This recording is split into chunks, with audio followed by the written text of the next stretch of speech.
சமூக நல்லிணக்கத்தை சீர்குலைக்கும் வகையில் குறும்ப கவுண்டர் சமுதாயத்தையும் அதன் தலைவரையும் இழிவாக பேசிய நபரை கைது செய்ய வலியுறுத்தி மக்கள் சமூக நீதிப் பேரவை சமூக நல்லிணக்க பாதுகாப்பு குழு சார்பில் தேனி மாவட்ட கலெக்டர் அலுவலகம் முன்பு கண்டன ஆர்ப்பாட்டம் நடைபெற்றது.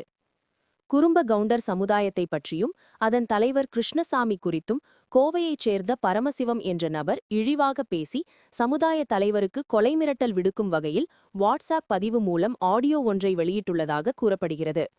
இதற்கு எதிர்ப்பு தெரிவித்து மக்கள் சமூக நீதிப் பேரவை சமூக நல்லிணக்க பாதுகாப்பு குழு சார்பில் தேனி மாவட்ட ஆட்சியர் அலுவலகம் முன்பு கண்டன ஆர்ப்பாட்டத்தில் ஈடுபட்டனர்.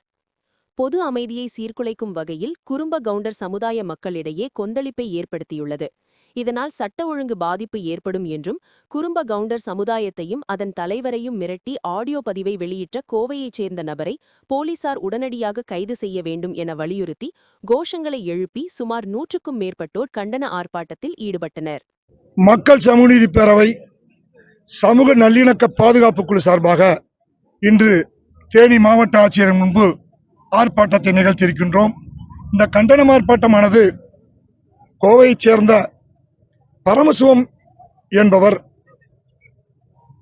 குறும்ப கவுண்டர் சமூகத்தை பற்றி மிக இழிவாக அவதூறாக பேசியதோடு அச்சமூகத்தினுடைய ஒப்பற்ற தலைவர் ஆர்கே அவர்களை கொலை மிரட்டல் செய்தும் ஆபாசமாக திட்டியும் அவதூறு பரப்பிய வகையில் 4 பதிவுகளை வாட்ஸ்அப் மூலம் பரவி அது தமிழகம் முழுக்க பரப்பப்பட்டு தமிழக மக்கள் அனைவரும் அந்த குறும்ப கவுண்டர் சமூகத்தை ஓடு இல்லாமல் இதர சமூக நல்லிணக்கத்தின் பால் அக்கறை கொண்டவர் அனைவரும் பெரும் வேதனைக்கும் மன உளைச்சலுக்கும் உள்ளானார்கள்.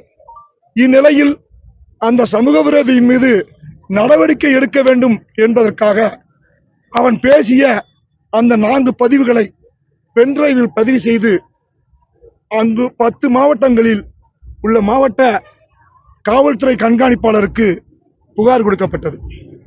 இங்கு தேனி மாவட்டத்தில் மக்கள் சமூக நீதி பேரவையினுடைய மாவட்ட செயலாளர் திரு ரமேஷ் அவர்கள் 11/12/2025 அன்று அந்த அவதூறு பரப்பிய பென்டிரைவோடு இணைத்து சைபர் கிரைம் காவல்துறையிலும் மாவட்ட காவல்துறை கண்காணிப்பாளருக்கும் புகார் செய்தார்.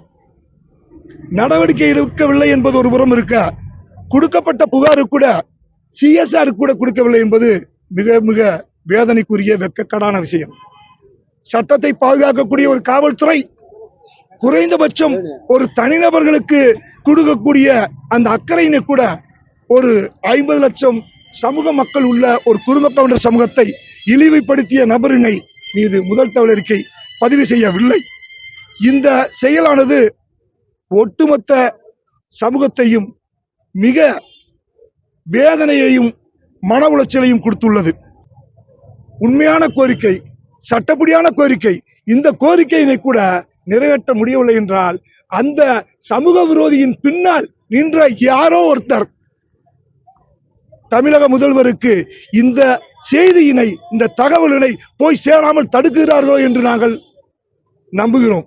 இந்த செய்தியாளர் கூட்டத்தின் வாயிலாக ஒட்டுமொத்த சமூக மக்களின் சார்பாக தெரிவிப்பது, தமிழக முதல்வர் உண்மையிலேயே சமூக நீதியின் அக்கறை கொண்டவராக இருந்தால், சமூக நல்லிணக்கத்தின் பால் அக்கறை கொண்டவராக இருந்தால் இந்த தமிழ்நாடு அமைதி பூங்காக விளங்க வேண்டும் என்று எண்ணுவார் ஆயின் இந்த நியாயமான அந்த மக்களின், எளிய மக்களின், உழைக்கும் மக்களின் இவர்களுடைய கோரிக்கையினை ஏற்று அந்த சமூக விரோதியை உடனடியாக முதல் தவறிக்கை பதிவு செய்து கைது செய்யப்பட வேண்டும் ஒரு கோரிக்கை. இரண்டாவதாக எங்கள் கோரிக்கை, இந்த பொதுவாக பொது வழிகளில் 2 தனிநபர்களுக்கான பிரச்சனைகளில் ஒரு சமூகத்தை அவதூறுப்படுத்துவது, இழிச்செயல்படுவது நடைமுறையாக இருந்து வருகிறது.